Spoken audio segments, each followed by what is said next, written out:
तेरे नाम हारिबा फिल्म असिना अहानबा हौरकपदा इंडिया की ओइना अमत्ता ngairaba ningsing khudam ताजमहल उतली अदुगा अनीसुबदा सिटी कॉलेज की कैंपस अमा उतली कॉलेज असिगी बोर्ड की दमक छात्र छात्री मयाम अमसु इलांग लांगनरी अदुगे इरोइनना नुपा अमना हेलो करिगुम्बा खरदंग ningsing जगे मदुदी कनाक सरम असि राधे की मीनी अदुना हंदक की बोर्ड असि राधे की कैंडिडेट असिना ओइना थादबियु हंदकसु जनरल सेक्रेटरी असि कनाक सरमन ओहेंसी वाई असि हाइना हाइना कैंडिडेट जेकपा पोस्टर अदु मयामदा येली अदुगा मुक्सु मका तारई करिगुम्बा राधे की कैंडिडेट असिना हंदक की बोर्ड असिसु कारबदी खुदोंचाबा मयाम अमा फंगनगनी खुदोंचाबा सिंग अदु आई अमुक्तंग ningsing जगे कॉलेज की अटेंडेंट मिंग पालमलगा क्लास ती याउदना फिल्म येंगबा चटखिबा यागनी एग्जाम सु नोट तौबगी खुदोंचाबा लेहनगनी कॉलेज असिगी मसक फजबी लेसाबी सिंगदा मिसी खटपा अमदी लक्नरबसु अथिंगबा अमत्ता लेहेलोय अदुगा हौजिक ngayaki matungda दिल्ली दकी मसक नायरबी अफाउबी डांसर अमसु यौरकलनी हौजिक अखोइना ngairibasi इलेक्शन असि हाइदोकपा खक्तमक मंगाइरे नाकल अमरोमदना कॉलेज असिगी ऑफिस रूम अमदा बोट मसिंग कन्ना थिनरी राधे की कैंडिडेट कनक सरमना बोट पानरीबा असि हेमन कौई हेमल अमदी मागी ममानबा अनिगा लोइनना इलेक्शन असिगी मतंगदा वरी सादुना लैरी हेमन्ना हंदक की बोट असिदा आइना पैसा अदुकी मतिक संख्रे करिगुम्बा बोट से आइना काहौद्रबदी आई सुसाइड तौगनी अतोप ममानबा अमना हाइरई ए नंगदी करी मरमगी सिदोइबा सिदुइसिदी नंग नते कनाक सरमनी माबो इना हाटकनी मताई थंगबदा फमलिबा ममानबा अदुना तिवारीगी मनांगंदा थादुना हाइरई कइनो नंगबो ngaurabo अदुगुम्बा ताबा यादबा वादो nganggano तिवारीना अलेक्सना अइंगोंदा हाइरक्लबनी अदुगी कनाक सरमदो आइना हाटकनी असुमना मखोय वारी सादुना लैरिङै तंजादुदा अलेक्स मफम अदुदा संगलक्लमी अदुगा तिवारीदा हाइरई हाय तिवारी लैतोंदा स्वरूप पांदे मतागुम पेपा पेपा nganggano नंग अदुगुम्बा ngangadaba nateko असोमदना असलम कौबा नुपा अमना राधे राधे कौदुना कन्ना सेलई राधे ममाइदो लैथोलगा येंथोरकपदा फिल्म असगी हेरो सलमान खान हाइबदी राधेदा असलमना येस हाइदुना मागी खुबिदु उलगी माना येस हाइरिबसी बोट असि मखोइना कारे हाइरिबनी बोट थोइरे ताबदा राधे माइथोंगदा हराउबगी ममी तारे अदुगा कॉलेज असिगी छात्र छात्री सिंग बोंबुला कया थादुना हराउना इलांग लांगनरी असुमना लांगनरिङै तंजादुदा boat माइथियौरबा Alex ममानबा Kharga लोइनना साउदुना Munna येंगलमलगा चटखी ममांगदैना पंजखिबा दिल्लीदगी लाकनी हाइबा अफाउबी dancer अदु मफम अदुदा यौरक्तुना हराउना दास तौख्रे ngayaki matungda हेमल अमदी महाकी कांगबुगा लोइनना ममांगदा हाइजखिबा हाटकनी हाइबा वाहाइदुना मखोय थांग पाइदुना लाखरे मखोयना लाकपदु राधेना उदुना राधे हेमनगी मपा तमना संगसिनदुना हेमनगी मखुत्तो फारमी अदुगा हेमल अमदी मागा लाकमिनरिबा ममानबसिंगदो राधेना फुरमी मथंगी सिंदा उतलिबा असिना अयुकी नुमिना तंगांग तंगांग थोकली अदुगा फिल्म असगी हेरोइन भूमिका सौला फिल्म असिदा महाक निर्जलागी सतम लांगली महाक ब्राह्मण निंगोल अमनी महाक नुक्ति नुमित खुदिंगी अयुक अंगनबदा पूजा इसै सक्तुना लाइगी सेवा निंथीना तौरी पवन प्रभाती जग निर्जलाना पूजा इसै सक्तुना ईश्वर खुरंबा अदु महाकी मपान उरमी महाकी मपा असि लाइसंग असिबु ngak senba amadi isorbu yamna thajajaba brahmal amani nakanda laisang asida seva tauminariba ahal amasu tholagi laisang asida ramesor su nijaragi isai adu taaduna phamli ramesor nijaragi mapana mayanupa oigini haina thamba misak amani talak aduda ahal oiraba brahmal aduna nijaragi mapada nangi nasanupi nijarana numit khudingi sakleba पूजा ऐसा यसे ताबदा हक्चांगदा लेरंबा वाबका से लोइना फखिबगुम तौई खोंजेन सिना मरोल अमा नुक्सिरिबा अदुगा अमुक ममाइदो निजराद ओनसिनदुना हाइरई हाय इसा इबेमा इसाबु class 12 लोइरबा नत्रो class 12 से लोइरगा नंगबु करी तौगे खल्लिबनोने निजरा यामना सिंगलेंबी इंगतपी वाफा वांगना खुंबंगमदबी नुपी यमनी मजा नुपी की मगुत मपा दुना ओइना खुमलाई क्लास 12 पुदी लोइरे माग हौसिक हौसिक सिटी कॉलेज ता अहानबा सेमिस्टर तमली ब्रह्मल अहल अदुना नोक्तुना मुक हाइरई ओहो अदुदी कॉलेज असि लोइबगा लुहोंगबा तारेने निजराना सनारिबा वारी अदुदा इकाइरदुना मफम अदुदगी चटखी अदुगा मपा अदुना हाइरई खंग्रेदा तौरिसे आइगी या नुपा सिनदी निजराबु लारिक मखा तमथबा पामलिए ahal aduna phagi tawduna hairei oh khangeda ai loina khangeda Rameswar hairiba sibu sumlabro Rameswarna hoi summe kaka aisu yamdrabada BA sitadi lohenge khali ahal aduna oh adudi nangna pamliba si English phajana ngang ngamba aduni ne ngai khone ibungo hauji matam masigi angang singse college tadi amata laite hairi ne cinema honda oina loina laire hairi ne he Nijara gi mapana aigi sadi adugumba mata yauro magi mamanabi indu haidana amalai maga ayuki pung 8 makhaiga minute 5 dagi satkhraga college loiba pung 3 ga minute 35 da train tongduna yumda lai college pudi yamna na ida handak uliba sillasina Radhe gi mayumni Radhe amadi mahaki family ga loinana ayuki breakfast tawduna lairi Radhe mama mapa laitre mahaki mayamba amadi matai mana mahaki mama mapa saktuna laibani makoina su mahakbu masada dauna yamna nungsina thambi Radhe ingaw na ilang na laiba maramna masinde isai ngangladuna breakfast adugi damak sem sari matam maduda mayamana Radhe aina tariba pawsi chumlabro nang ngarang mi khanai haine Radhe na khanabana teda tamo aina khara phubirambagi wane aina ga matam sana salamdraba aigi marup kanak pune makoina hatpiram doine mayamba duna maduda nangi na thaukari laige nangna khutingjili dobo ha Radhe na mahak to aigi nungsiraba marupne tamoda su kanagumba mana phuramlabadi aingonda na tena ai tumina lairoida adugi sumathakta thodok to aigi he college tani Radhe gi wadu tabada mayamana hoine ai su khangine nangi college tani ne ado sei kya di sure nangna college adudagi pass out tawba ha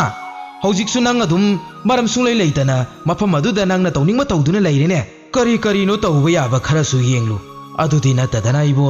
nanga mane napunsido sangni phini dana laini ko matai mana yare topiro kaidoroge angang se gyan ta na breakfast se amta saja kisnuba Radhe matai mada itaima tandom tapira o hairami matam aduda mayambana karigino tanbu ama khaklaudoibo yankhai mu pisalu matai ma mapangan se khara kannaba adu oirabadi mi phunabadasu mana dum ngamledana Radhe mayambagi wadu tabada mayamada khara warauna yenglaga se asina ne nangitan aduga asina ne nakhoi gi sangom haina chanabasing adu thamlamlaga bafam adudagi phuk haugatuna satki matamduda matai maduna ngai khorade haiduna kau uduna tanarai Radhe na itaima yare hairamaga adum satki matai madu mayamagi manakta sanglaklaga hairi sari thaklingai sida angangda nganglurabanina kari sarage hojikte mayambaduna hai awang-badagi yengtharakpaga anemadagi yengkhalakpaga kaidonungduso manaba yaroi aina sumabu nungsidaba natini he angangse mangdarobani masam mana siga koisa chattuna laire mase handak uliba sillasina Nijara amadi mahaki mamanabi induga loinana college lakli matam maduda Radhe su lairami Radhe bu uraga induna Nijara da hairai ada lairiba nupa se mamingna Radhe kaubani college asigi senior student ne anoba misinga tinaraga mafam masida dum laibane Nijara mamanabi indugi wadu tabada Radhe da yengduna lai matam maduda induna hai yengunu kaigi yenglinu nangbo asi hairamaga makhoi ani laklami Radhe gi mapa jaurakpada Radhe gi mamanaba aslamna yengo ada induga satminari base handak anoba sanglakpani matam maduda Radhe na oi tabro Radhe gi khonjendu tabada indu amadi Nijara satlambadagi sap lepli Radhe na surup ama thaktuna asidala o haina makut aduna sign tawri indu amadi Nijara Radhe gi manakta kina sanglai Radhe gi mamanaba aslamna induda ibema nangna te lao harise chalo nangdi nangi ne classroom da chalo indu kariso hairamdana satkre Nijara indu bu yengduna mafam aduda laihori Radhe na first year la Nijara na mane Radhe na kari subject tano Nijara na BA pass class Radhe na karigino nangna senior uraga good morning haidribase Nijara na masinduda tatli good morning Radhe adubaina tawgadaba nate sifai mana tawbado aduga chap mana na taw Nijara makul adu thangkatuna good morning sir hairami Radhe na very good hojik nangna tawriba sumna ne aibu ba khudingi tawgadabani khangledana Nijara na hoi Radhe na Nangna paiduna kaino Nizarana Lairik ne Radena kadai piro Lairik adubu Radena laurami aduga Lairik adu mathang hangdorakpada phazaraba wahong matu ama yaurami matang asi aikoisu angang oiringai yamna taunarai lairik haibi haina usa ama hapa natraga wahong matu hapa asi satnabi oirakhi adom so hapiraklabadi kamenda thambiramo makha tarakpada Radena wahong matu adu pairaga masi karino haina hanglami Nizarana wahong matuni Radena wahong matuni haibabudi aisu khangine lairik maraga sida karigi haplibano Nizarana lairik marakta haplabadi sawe heli haibagi hapani tanjaduda aslamna marumga koktoira haisiba haiduna makhoi mayam noksin birami Radena karino adu tipinduna piro kadai haina laurami aduga tipil adu hangdokpada tanga yensanga yaurami talladu maset lama setuna sarami nakanda phamliba aslamna aisu khara sage haina ingit tawrami tipil adu aslamda pikre aduga tanjana bagi makul adu nakanda phamliba mamanaba aniduda taisinge tawi matamduda aslamna Rade aduda leiriba lairik to segairaga taitho kaino aikoida muk taisalaktroso Rade lairik adubu segairaga taithoki tawringai tanja aduda lairik to segai biganu tawhide papu ganiye wai se hairaga mana pairakpa ising adu Rade da pirami Rade maithong do haipet hanjinduna nangi mingdi kari kawi Nizara haibadi aigi ming Nizara haibane Radena mingse yamna lui mingdugi atra hangmane aidi Nizarana adudi aisu khangdiye Radena nangi mingdudi kanana tholiba Nizarana aigi mana Radena adudi nakoi mada hangudana Nizarana aigi malai khidre Radena o babadi lairiba natro Nizarana lairi Radena adudi babadane nangi mingdo ado hango athado aduga hayeng college lakpada haigadabani ko Radena adom buthagasari aibu paptagi kanbibagi damak aduga satlo haina ingit tawrami matamadu Nizarana aigi tiffin box ti Radena aslamna saduna lairiba tiffin do hai khara sardi yare nangsu piro kadai no he Nizara tiffin du puduna karisu hairamdana mafam adudagi satkre talak aduda Radena nangi wahong matu do hayeng ani suragane aingonda ma piro ko Radegi mamanaba singaduna noklami Rade mamai du laithorakpada Nizaragi wahong matu do laimai da taduna lairamki numit adugi numidang ado haukhre nongalakpada Nizara lai khuramba loiraga mapagi manakta sangsinduna hairi Nizarana baba aigi mingse Nizara haina karigi imana tholibano baba mapado nopet tawduna hairi aibu popo imado nangina manane yamna nungsijai aduna naboki mingdo lauduna nangmo Nizara haina kauribani Nizarana ado baba mingsigi atra sibu karino mapana kaidoragene nangbo ngasidi nangnane adu hangisibo nangbu kaidorage Nizarana mi ayamana loina hangi adugi hangbane baba masanupi adugi matawudu ubada mapa aduna hairi Nizara haibadi siba naidaba omor oiba haibani matangi sinda maron su thoktrabi mimanadrabi angaubi ama Radena lairiba mafam aduda laklami aduga aslamda paisa piyo haiduna makut tingthoktuna nirami aslamna pot laiba yaroidaba sensoi ama lauthokduna pirami adubu angaubi adusu asa pot laiba yaroi khangduna sensoi adubu langthoklaga Radegi manakta muksanglaki aduga saklame haina ingit tawrami Rade sajon manupa aduda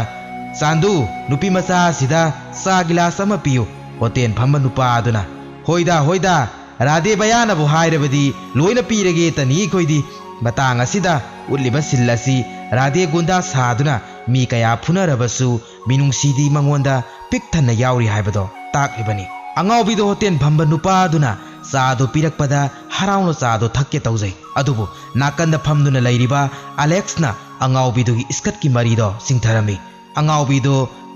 pairamba sa glass to laimai da thada duna wakhan soirabasu ikai bhaibadudi phawbanina kaptuna laurga leirami tanjadu da khangaude Rade Alex ki mamang da leptuna sauna yenglaga leirami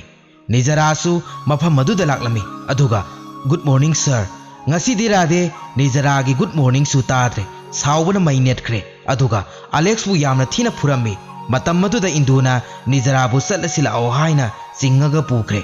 Rade gi makha tana Alex bu phudana lehori mathangi sinda uliba asina राधेगी birthday नुमित अमनी राधेगी मयामना मचानुपीदा हाय बिंती नंग मथक्ता कादोय ओइरदी नंग ककादो हौगलो हाइरमु मचानुपीदुना बाबा ngasi नोंमाइजिंग नुमितने तुमजखिसनुबा मपादुना ngasi से नोंमाइजिंग ओइरबसु मागी मपोक नुमितनी अदुनने नंग खरा थुनमता हौदो अमुको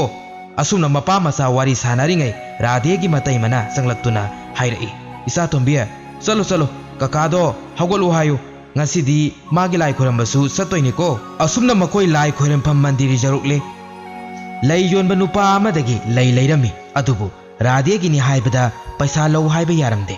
मंदिर अदुदा राधेगी फैमिली अदु यौरुकलमी मतम अदुदा लाई खोरमदुना लैरंबा नुपा अमना खुरमजरी सार हाइरमी राधे नुपा अदुगी मतौदु उबदा मयामबा मदी मतै मगी ममांगदा इकाइरदुना सतलो हाइना इंगित तौरमी मयामदुना मतै मदा उरेदना नंगी ननाव नुपा से इज्जत कादी ओंथोंगना लैख्रपोनी मागिने हाइबदा पैसा लौ हाइबसु यादे अदुगा मफम मसिदसु माबु उरगा कीदना खोइरमिसिनी राधेना मसिदी आइबु मकोइना इकाइ खुमनबा उत्पिरिनी कैनो असिगुमदी तामोदी पामलमोइदा मतै मना यारे कैदौरगे ngasi से मागी मपोक नुमिनी ngang खरामता लेपखुबा लाओ लाओ मनुंगदा चंगसे लाओ असुमना मखोय लाई खोइरफम चंख्रे लाइसंग अदुगी मनुंगदा निजरा पूजा इसै सक्तुना लैबदो राधेगी मतैमा अमदी मयामना नुंसिना तादुना लैरी अदुगा राधेना निजराबु उरमी निजरा सुममाइदु लैथोरकपदा राधे उखी मतमदुदा मखुत्तु थांगत्तुना मागी नुंतिगी तौबदो तौगे तौरई राधेना मपाला ए हाइना इंगित पिरई निजरा मखुत्तु थादादुना लैख्रे मपाना हाय इसाइबे मा मसी खरा पुखोसो रामेश्वर दी मसी से यामना पामजबनी निजरा लाइगी प्रसादी दो पुदुना चटख्रे निजरागी मपाना राधेगी मतैमदा इबेमा हाई लैसिंग असे कनागी मिंगदा सोलगा कचौ हाइरिबनो मतैमना राधे मोहनगी मिंगदा सोनबियु राधे मपान थोक्तुना निजराबु थोरकप ngaiduna famlaga लैरी तंजादुदा निजरासु थोलगी राधेना ए कैनोमतंग जखिगेबा असिदमता लाक्पिबा यागद्रो निजरा मखोंदु तबली तबली थांगदुना संगलक्लगा लेपलमी राधेना नंगसे मसिदा लैसंग पानरिबा असिगी मचानुपीरो निजराना होय माने आइदी ब्राह्मणी इपु इबेल हाक्तक्तगी मसिगी लाइसंग से सेनादुना दुम लाई अदुगी बाबासु सेनारिनी राधेना आइदी इपु इबेनगी वासे कया खंगदेदा आइना खंगबा हाइबाबु इपुदो हॉकी सानै हाय बाबाना फुटबॉल सानै हाय निजराना इतप तपना नंगना मीसिंगसे हॉकी स्टिक दौना फुरिबसिदी अदुगी ओइरे Radhe ngaiak tumina laiki aduga mamitto kainu kairigumba ama sangre hairi निजराना कैदौरगे राधेना मित्त कैनो मा संख्रबा माले निजराना मखुत्ता पाइरिबा रुमाल अदु लौथोक्तुना राधेदा पिरमी राधे ममित्तु नोइना नोइना हाइरई आइना नंगी मिंगदो आथ्रांग लुगु हाइबदु हंगलबो खंगलबदी हाइरुदना निजराना निजरा हाइबदी अरोइबगी जरा हाइबदो असीबा हाइबनी अदुगा निजरा हाइना अनिदो पुनसिलगना सीबनाइदबा ओमोरोइबा हाइबनी राधे खुबा खुदुना मिंगदु थागतलमी मतम मदुदा निजराना रामेश्वर पीनब पुरक्पा प्रसादी अदु अमा लौथोलगा राधेदा पिरमी ए कैनो सिबो निजराना भुजियाने राधेना हाविने अमगा पिरक्पा यागद्रो निजराना होय हाइदुना अमगा सुपिरमी राधेना थाजदना यामना हाविबो कदाइदगी लैनिनो सिबो निजराना लैबा नते आइना युमदा साबने राधेना इफाता फजै इहाउता हावी हाइदुनिने निजराना नंगी मिंगदुसु यामना फजैदा राधे मोहल हाइबदी कृष्णगी अतोपा मिंगने नंगदी खंगब्रा राधे ngaiak tumina laiki मथंगी सिंदा उलिबा असिना स्कूलगी फंक्शन नुमितनी नुपा अमा सैरेंग थीबा लोइरदुना निजराबु अमुक कौथोरई निजरा थोलकपदा तिलिबा मयामदुना करेमनादुना नोक्सिंबिरमी मी सिंग अदुगी मतौदु उबदा निजरा सैरेंग थीबा ngamdre मतमदुदा राधेना स्टेज मथक्ता काखतुना मयाम ngaiak तुमिना मागी सैरेंग असिबु ताबियो आइदी मागी सैरेंग से यामना पामी आइना पामलबदी नखोइसु पामफम थोई तागदबो ओरबदी तुमिना ताबियो तारोइदबो ओरगना मपान थोखिबे यागनी राधेना निजरादा अमुक मखा तारई आइनाने लोइना कंट्रोल तौरबनी लाओ नंगी सैरेंगदो थीररो मयाम खुबा खौना मुक्तन खुबिसी तिलिबा मयामदो खुबा खुरमी अदुगा निजरागी सैरेंग थीबा हौक्रे निजरा मपी ताना ताना सैरेंग थीरी राधेसु निजरागी मपीदो उरगा मपी तारी ꯅꯤꯖꯔꯥꯅ ꯀꯞꯂꯤꯕꯗꯤ ꯃꯥꯒꯤ ꯁꯩꯔꯦꯡ ꯇꯥꯕꯤꯅꯕ ꯃꯤ ꯑꯃꯠꯇ ꯂꯩꯇ꯭ꯔꯦ ꯍꯥꯏꯕꯒꯤꯅꯤ ꯑꯗꯨꯒ ꯔꯥꯙꯦꯗ ꯍꯥꯏꯔꯛꯏ ꯔꯥꯙꯦꯖꯤ ꯑꯩꯒꯤ ꯁꯩꯔꯦꯡ ꯂꯣꯏꯔꯦ ꯔꯥꯙꯦ ꯀꯔꯤꯁꯨ ꯈꯪꯗꯅ ꯈꯨꯕꯥꯛ ꯍꯧꯅ ꯍꯧꯅ ꯈꯨꯗꯨꯅ ꯂꯩꯔꯤ ꯃꯃꯥꯏꯗꯣ ꯂꯩꯊꯣꯔꯛꯄꯗ ꯃꯤ ꯑꯃꯠꯇ ꯍꯣꯜ ꯑꯗꯨꯗ ꯂꯩꯔꯝꯗ꯭ꯔꯦ ꯅꯤꯖꯔꯥꯗꯤ ꯀꯞꯄ ꯂꯦꯞꯂꯝꯗꯦ ꯔꯥꯙꯦꯒꯤ ꯊꯃꯣꯏꯗ ꯅꯤꯖꯔꯥꯕꯨ ꯅꯨꯡꯁꯤꯕ ꯍꯧꯈ꯭ꯔꯕꯅꯤ